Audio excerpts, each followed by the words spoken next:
Deebisana rakabera anaaf sitara darbadhe Saagalatu saagalatu saagalatu itanyuna benekitaatu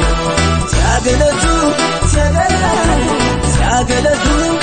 itanyuna benekitaatu Itanyuna benekitaatu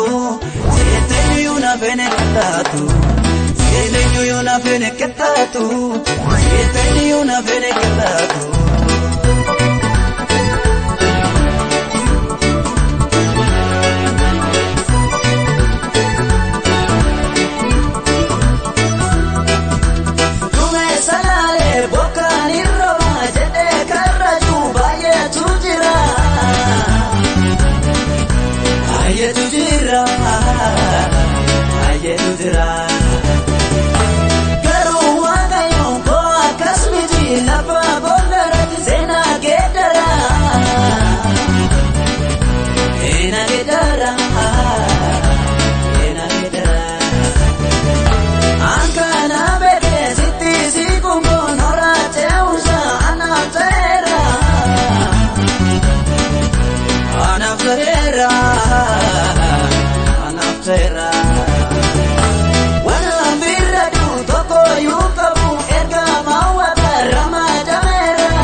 Imanada jade sanin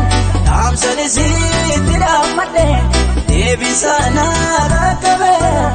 anaaf sitara darbadhe Saagalatu saagalatu saagalatu itanyuna benekitaatu Saagalatu saagalatu saagalatu itanyuna benekitaatu Itanyuna benekitaatu Itanyuna benekitaatu Itanyuna benekitaatu Itanyuna benekitaatu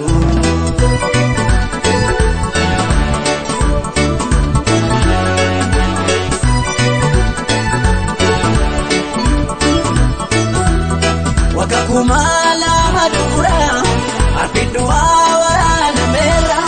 Bashananeni silelisa Kapilufu kudebera Katantarur nanabada Lukufesko entaragandada Kakukudatu narradira Ayana raragada Ayanina raragada Ayanina raragada Ayanina raragada Ayanina raragada Dolani ohamate Ubbeni obubbise Siterkadden jira Maltuna debbise Bita kooti kuma Mirgan kumatama Nana eyo ade na nyatu Setane gonukuma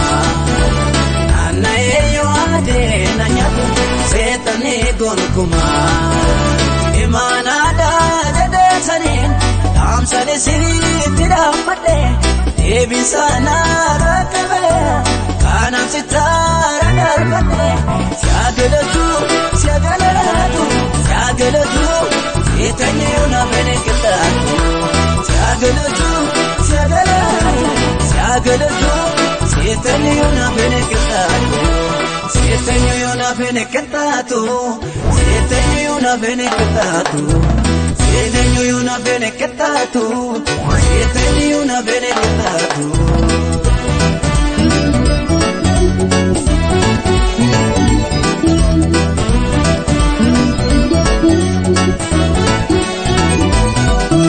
Suuta jadi demi dinari padini Akayat dengesa anusi urajini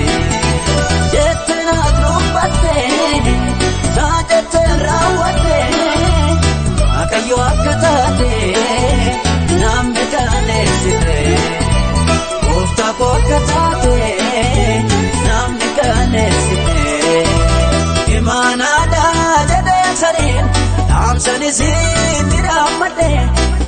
sana bakabe anatitara darbade sagalatu sagalatu sagalatu setanyuna benekitatu sagalatu sagalatu sagalatu setanyuna benekitatu setanyuna benekitatu setanyuna benekitatu setanyuna benekitatu setanyuna benekitatu